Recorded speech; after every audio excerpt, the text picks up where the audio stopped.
Class 10th welcome back बच्चों। हिंदी व्याकरण में आप लोग प्रीवियस क्लास में पढ़े हैं चैप्टर नंबर 4 रस। और बच्चों प्रीवियस क्लास में मैंने आप लोगों को बताया था कि रस की क्या परिभाषा है, रस के क्या भाव होते हैं, क्या अर्थ होते हैं। तो मैं आशा करता हूँ कि आप लोगों ने प्रीवियस वीडियो को देख करके उस परिभाषाओं को खूब अच्छे से समझा होगा और याद किया होगा। नाउ टुडे आप लोग पढ़ोगे रस के अवयव में तीसरा भाग जो अनुभाव है। ओके चिल्ड्रंस, तो अनुभाव संचारी अथवा व्यभिचारी भाव। तो आज इन दोनों की परिभाषाओं को मैं आप लोगों को बता रहा हूं।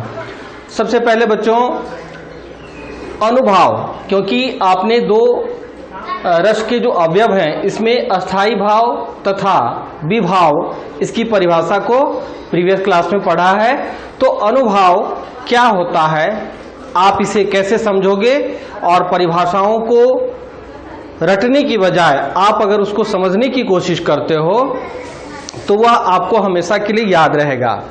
ओके स्टूडेंट्स, तो आप देखेंगे बोर्ड पर कि अनुभाव क्या होता है और इसको समझेंगे स्टूडेंट्स।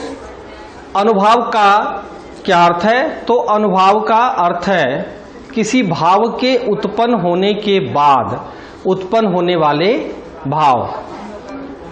तात्पर्य यह है कि जब किसी के हृदय में कोई भाव उत्पन्न होता है और उत्पन्न भावों के परिणाम स्वरूप वह जो चेष्टा करता है, अर्थात वह जो सोचता है, विचारता है, उसको चेष्टा करना कहेंगे। तो उत्पन्न भावों के परिणाम स्वरूप वह जो चेष्टा करता है, कौन? तो श्रोता यानी सुनने वाला, या उसमें जो क्रियात्मकता आती है उसे चेष्टा या क्रियात्मकता को अनुभाव कहा गया है। और स्टूडेंट्स आप ध्यान देंगे कि इसके भी 4 प्रकार हैं, यानी कितने टाइप्स हैं? 4। अनुभाव के भी 4 प्रकार हैं। किस किस प्रकार के अनुभाव हैं? तो फर्स्ट है सात्विक, दूसरा कायिक, तीसरा मानसिक और चौथा आहार्य।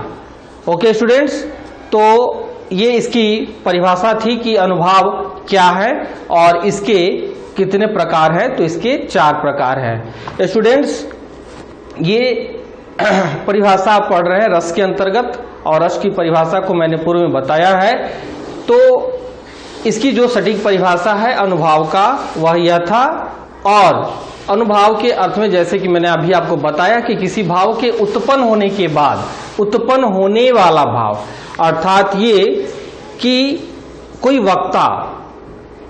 वक्ता यानी बोलने वाला जो कविताओं का पाठ करता है या फिर नाटक में मंचन करता है, तो वह जिस भाव को व्यक्त करता है, और जब श्रोता उस भाव को समझ लेता है, यानी सुनने वाला व्यक्ति या फिर नाटक को देखने वाला व्यक्ति उस भाव को समझता है, तो उसके अंदर, उसके हृदय में, उसकी अंतरात्मा में एक भाव उत्पन्न होती है। उस चीज को, नाटक को देखने के बाद अथवा उस कविता का श्रवण करने के बाद, अर्थात सुनने के बाद एक भाव उत्पन्न होता है श्रोता के मन में, और उस भाव को ही क्या कहा गया है? तो अनुभाव। ओके स्टूडेंट्स, और इसके 4 प्रकारों में आपने देखा कि सात्विक, कायिक, मानसिक और आहार्य। अब मैं आप लोगों को बारी बारी से इन सभी की भी छोटी छोटी परिभाषा आपको बता रहा हूं, जिसे आप आसानी से याद रख पाओगे। ओके स्टूडेंट्स, अभी आप ने पढ़ा कि अनुभाव के 4 प्रकार हैं, सात्विक, कायिक, मानसिक और आहार्य। अब मैं बारी बारी से आपको इसकी भी परिभाषाओं को बता रहा हूं, जिसे आप समझेंगे। सबसे पहले सात्विक। तो सात्विक को 8 भागों में बांटा गया है। ये अनुभाव के प्रकार के अंतर्गत पहला जो प्रकार सात्विक है, इसके 8 भाग हैं। कितने भाग हैं स्टूडेंट्स? तो आप देखेंगे कि इसके 8 भाग हैं। पहला स्तंभ, दूसरा स्वेद, तीसरा रोमांच, चौथा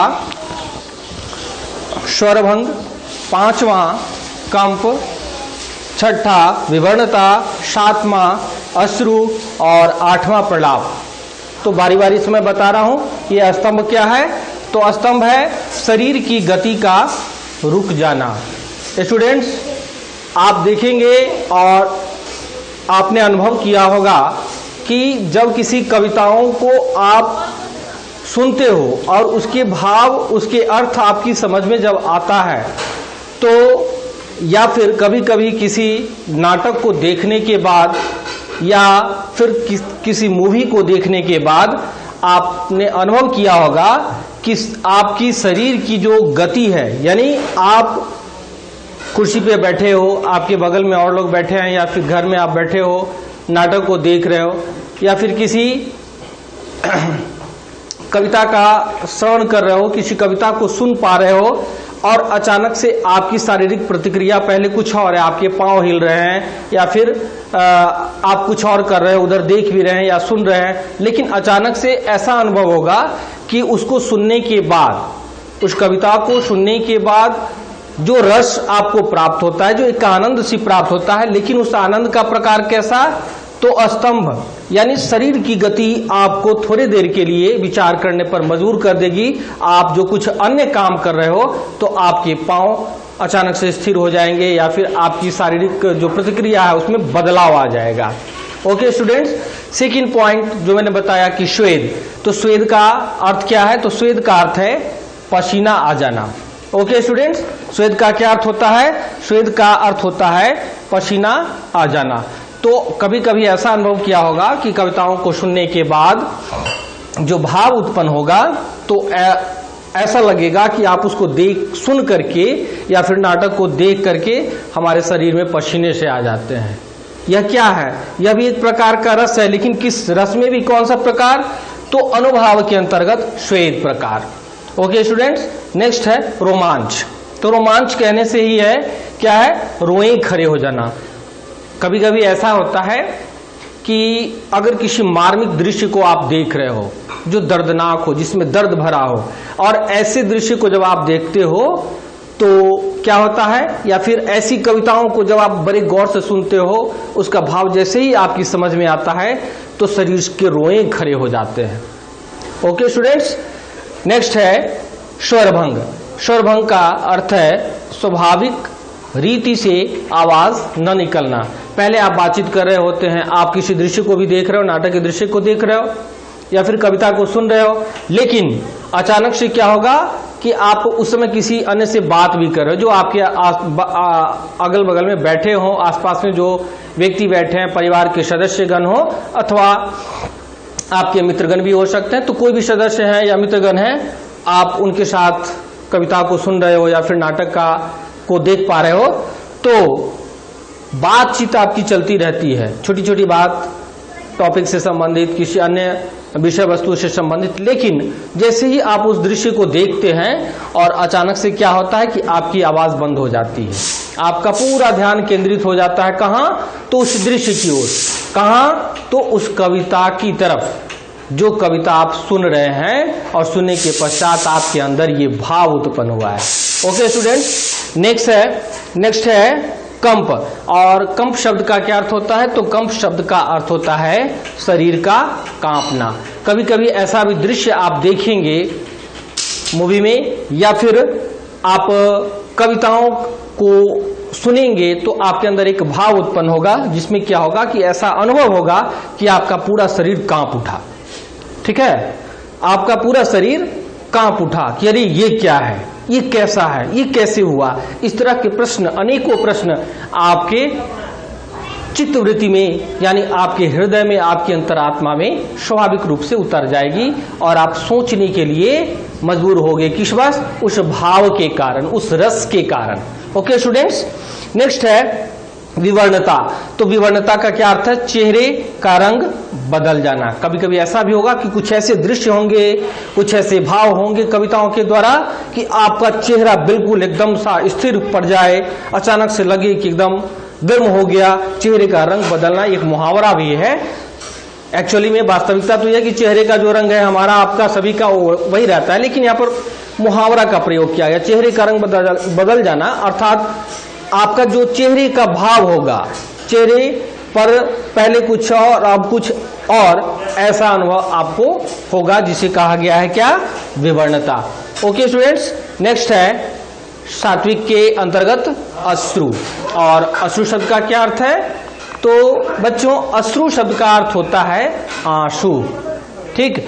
और आंखों से आंसू का निकलना, कभी कभी आप अनुभव करेंगे कि कुछ ऐसे दृश्य होंगे नाटक में या फिर कविताओं में कि उसको देख करके इतना हृदय द्रवित हो उठेगा। हाँ, आपका हृदय उस भाव को, उस रस को जैसे ही पान करोगे, यानी वो आपके अंदर समाहित होगा, वो भाव, वो रस उत्पन्न होगा, तो क्या होगा, आंखों से आंसू निकल आएंगे। वो बड़ा ही मार्मिक दृश्य हो सकता है, मार्मिक भाव हो सकता है, दर्दनाक भाव हो सकता है। ओके स्टूडेंट्स, और नेक्स्ट जो है, जो सबसे आखिरी है, वह है प्रलाप।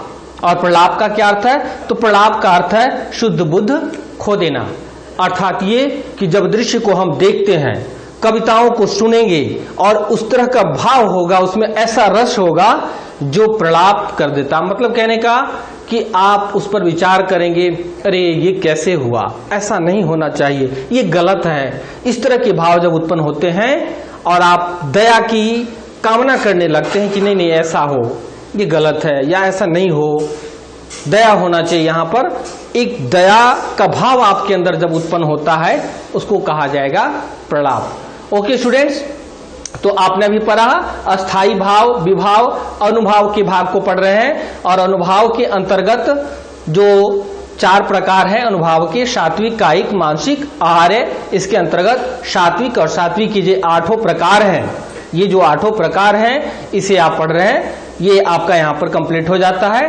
और अब बच्चों आप पढ़ोगे कायिक, मानसिक और आहार्य के क्या क्या अर्थ हैं। ये बहुत बड़े नहीं, बहुत छोटे हैं, इसको सिर्फ आपको समझ लेना है। ओके स्टूडेंट्स, ये भी बड़े ही आसान हैं।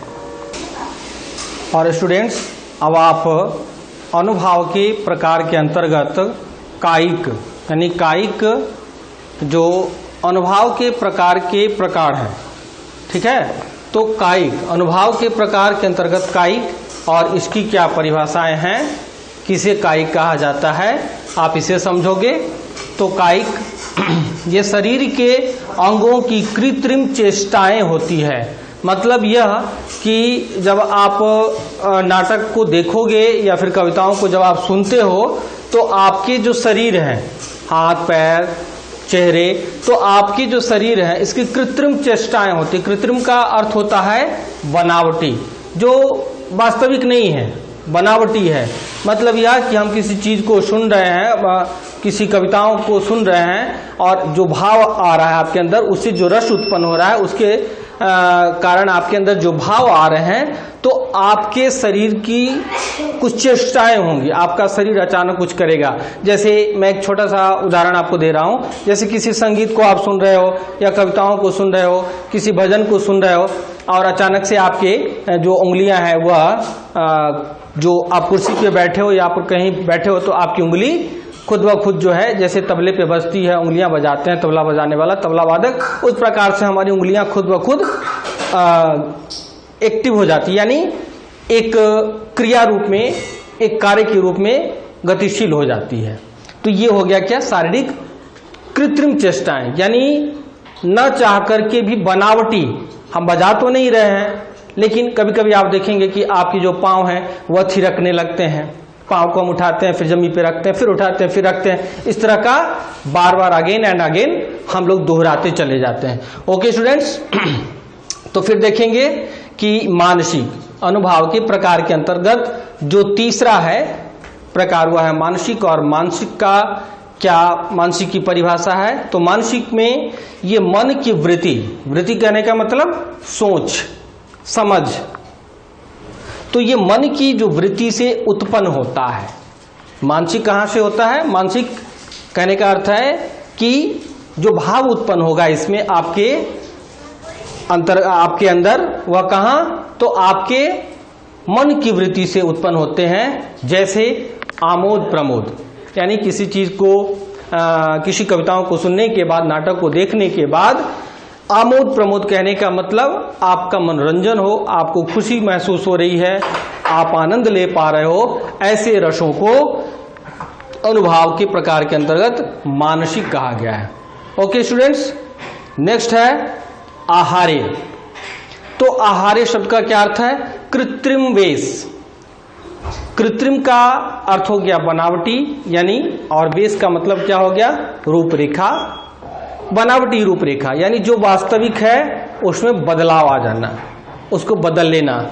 तो कृत्रिम वेश के अंतर्गत आप कह सकते हैं स्टूडेंट, इसकी जो परिभाषा है कि रचना या किसी भी भाव से वशीभूत होकर, यानी जब हम पाठ को सुन रहे हैं या दृश्य को देख रहे हैं तो उसकी जो बनावट है, उसके कविता के बोलने के बाद जो भाव उत्पन्न हो रहा है उसमें एक कृत्रिम वेश यानी कि रचना या भाव से वशीभूत होकर उसके अंतर्गत आप वशीभूत हो जाए, यानी उसमें आप समाहित हो जाएंगे। भाव जो है वह आपको मोह लेगा। हाँ, आपको कुछ सोचने पर, आपको कुछ विचारने पर विवश करेगा, ऐसा भाव उत्पन्न होगा। ठीक है बच्चों, तो इसमें क्या है कि वशीभूत होकर के अपने ऊपर कुछ बाहरी वस्तुओं का आरोप कर लेना। यानी यहाँ पर दोष या बुराई की बात नहीं है, मतलब यह कि जब हम कविताओं को सुनेंगे या दृश्य को देखेंगे तो हम उस चीज को अपने ऊपर उतारने की कोशिश करते हैं। अरे ऐसा भी मेरे साथ कहीं हो सकता है, या क्या वास्तविकता ये है, कल क्या होगा, आज कैसा है, इस तरह के भाव को कहा गया है क्या? आहार्य। ओके स्टूडेंट्स, और इसके एक छोटे से उदाहरण भी हैं एग्जाम्पल के तौर पे, जैसे गोपियों का कृष्ण के जैसा वेश धारण करना।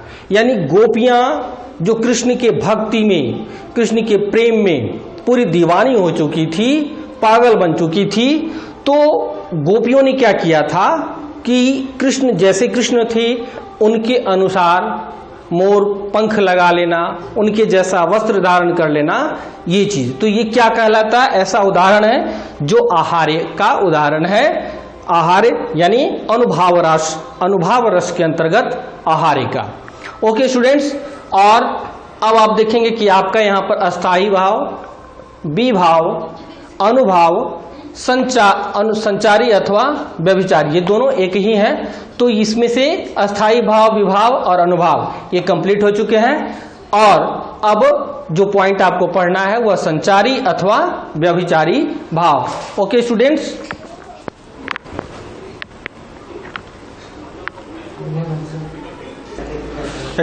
और अब आप पढ़ोगे संचारी भाव, संचारी अथवा व्यभिचारी भाव, इसकी जो परिभाषाएं हैं इसे आप समझेंगे। तो स्टूडेंट्स आप देखोगे कि संचारी या व्यभिचारी का क्या परिभाषा है इसकी।